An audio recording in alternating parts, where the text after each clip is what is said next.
this about the Black Lives Matter movement. Many of their things I agree with, by the way. Police reform, blah, blah, blah. We all know this. Be a little skeptical of a movement where a lot of the leaders are avowed Marxists, in their own words. They say that, but it's being supported by JP Morgan and Citibank and all these big corporations. Be a little skeptical of that. Be a little skeptical of a lot of corporations embracing a movement that should be 100% antithetical to what those people believe. I'm not a Marxist, and I don't agree with that. However, I have friends that are, and I understand their critique of capitalism. I think is very valid.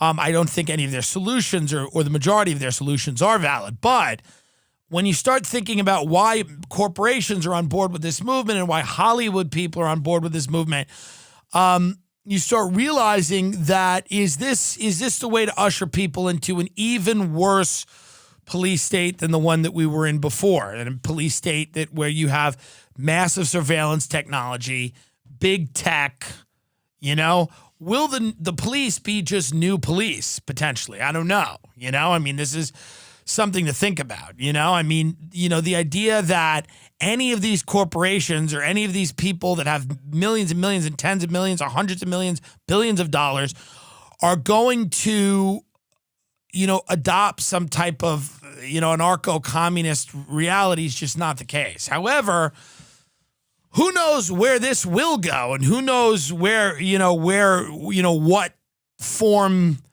this ends up taking, and what freedoms you lose in the process of thinking you are, being a revolutionary, what freedoms you're willing to give up. And I think that becomes the real, we've seen that under the guise of public health, people are willing to give up a lot of freedom. I understand that. I gave it up. I sat home. I said, hey, this is what we have to do. But then you saw how contact tracing was then used against protesters, right? Tracing people's phones, who they were with, where they were. Mm-hmm. Then that was used against protesters. Keep in mind that these types of things aren't necessarily going away. You rarely get those freedoms back that you give up. And I think Black Lives Matter has a lot of very valuable, important things to say, and they're right about a lot. They're wrong about some things too, in my estimation. Of course, I'm a white guy. I'm not going to believe that. I know a lot of black people that don't agree with everything they believe either. But just beware of a protest movement that is supported by all of the big corporations and Hollywood. Beware of that a little bit. At least be a little skeptical. Be on guard a little bit. Because that means that movement's probably to some degree been co-opted.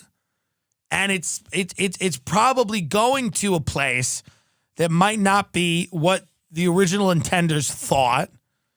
And who knows, in the meantime, what freedoms you lose.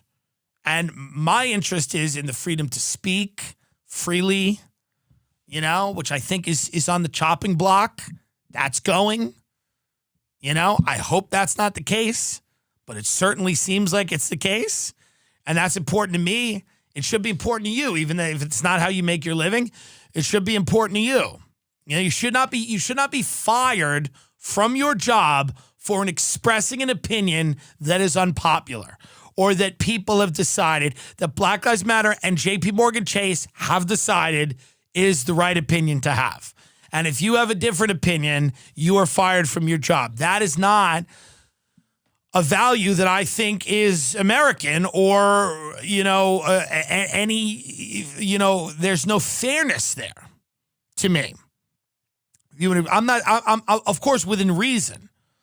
You can't walk into your job every day and be like, I don't think it was 6 million or whatever. But within reason, if one guy, I forget who it was, but I was just talking to somebody about it, had a gun. He said, if any of these looters get up to my house, I'm going to defend my property. And he got fired. And then Dick Wolf, a big Hollywood producer, was like, this is unacceptable. And I mean, Dick Wolf made all his money with fucking cop shows, which is hilarious. But right there, it's like, you're losing your ability to speak. If you're going to loot, you could say that people have freedom of speech, But if they lose their entire life and they're socially ostracized and they're for saying something, and by the way, not I'm going to kill somebody, not a threat, just saying I'm going to defend, like he didn't single somebody out and go, I'm going to get him. It's just saying I'm going to defend my property if people come to try to destroy it. I'm going to defend it, as is my right, or what most people believe is their right, and then the guy gets fired. You wonder, when does that end? When will that end? Will you always have the right opinion? Will you always be one step ahead of the mob that's requiring you to have the right opinion? Will you never slip up? Is that all of these people that try to cancel other people and they try to wield the power of this mob? Because that's what JP Morgan's doing. That's what all these major mega corporations are doing. They're like, let's wield the anger and use the anger of the mob and take it and make money. Funnel it into something commercial. And let's support certain things, and we're going to, pay lip service to the movement.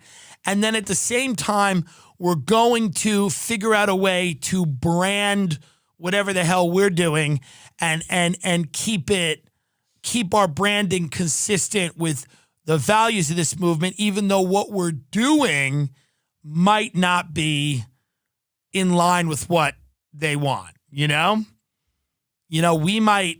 we'll be paying lip service to them and at the same time doing things that are not in line with, what people would consider reform.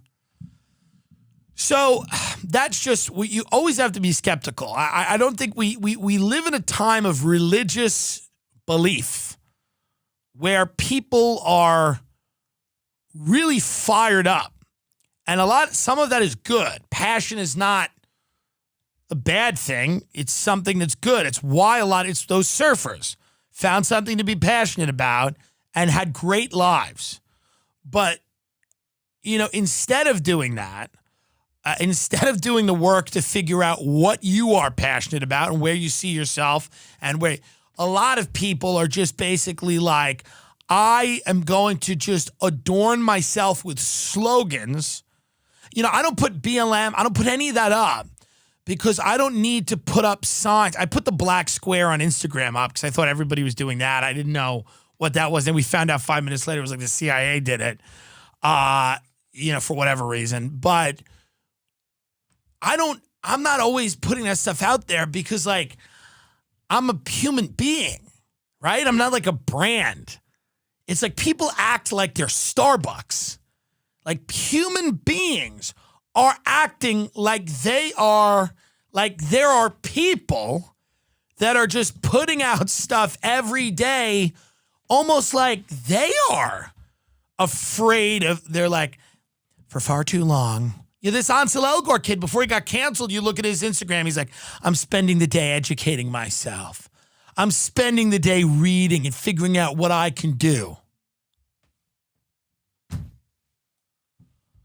I mean, this is so they don't come get you. How did it work, Ansel? How did it work?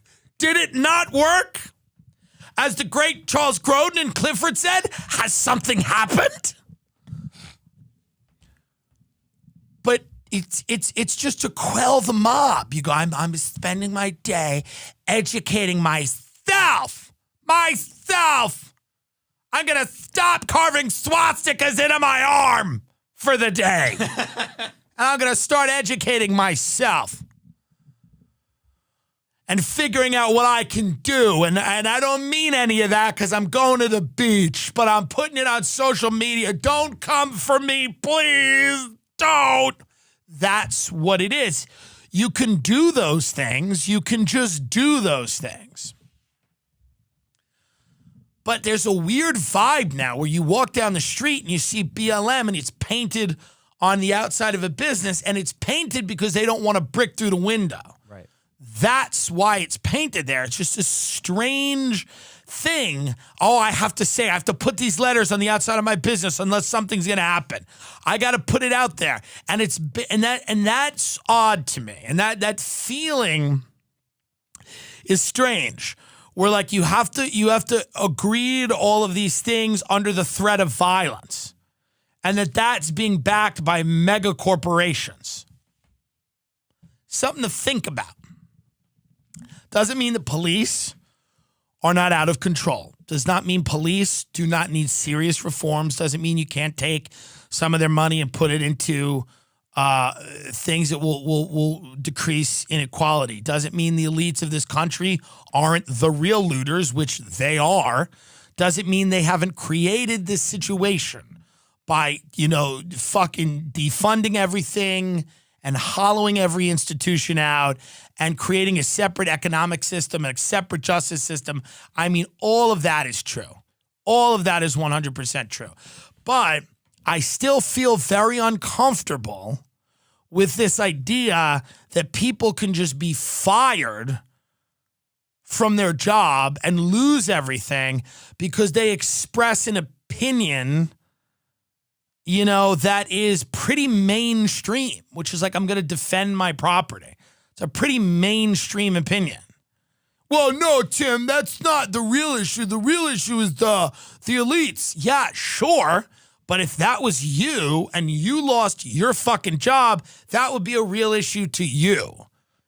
I mean, that's a fact. And I get accused all the time. People are like, but are you saying that the SJWs have as much power as ExxonMobil? No, but that doesn't mean you can't criticize something that's absurd or it's going to an absurd place. That's what I'm saying. It's uncomfortable. It's uncomfortable to walk down the street and see boarded up stores with BLM spray painted on the outside so that they don't get bricks through the window or they're not burned down. This is why. And I know some of the people that own these businesses are like, well, this is just what we got to have up there. It doesn't sit well with anybody that has any interest in civil society. And if people don't have an interest in civil society, and many of them don't, if they don't have an interest in civil society, just know that we're going to have a civil war, and maybe you win and maybe you don't. But we're going to have serious violence, and and the state is going to clamp down on everybody, and that's when they introduce a police state, a total surveillance state, when we have total chaos. So the forces that are marching us toward total chaos, this is what I was trying to get to. The people that are bringing us towards total chaos, on both sides, by the way, the people that want that chaos, that hunger for it, that long for it, are they so stupid? Do they think they're going to win? Or do some of those people know what will come next, which will be a police state, a surveillance state, and the government will use this as an excuse to do a lot of things they've probably always wanted to do. And that's when I look around, I see that. I see that we're heading towards a place where society is going to be even more closed. People are afraid to say anything, and it's just a bad situation. And if that's the only, if we don't speak to each other and we don't want to talk to each other, the only thing left is violence. And so many people right now think that's a good idea. They think it's just a time for violence and that we've exhausted all speech. Okay? Listen, that's fine. If you think that, you believe that, you've given up on the whole idea of any type of society, you want to just get rid of it, great.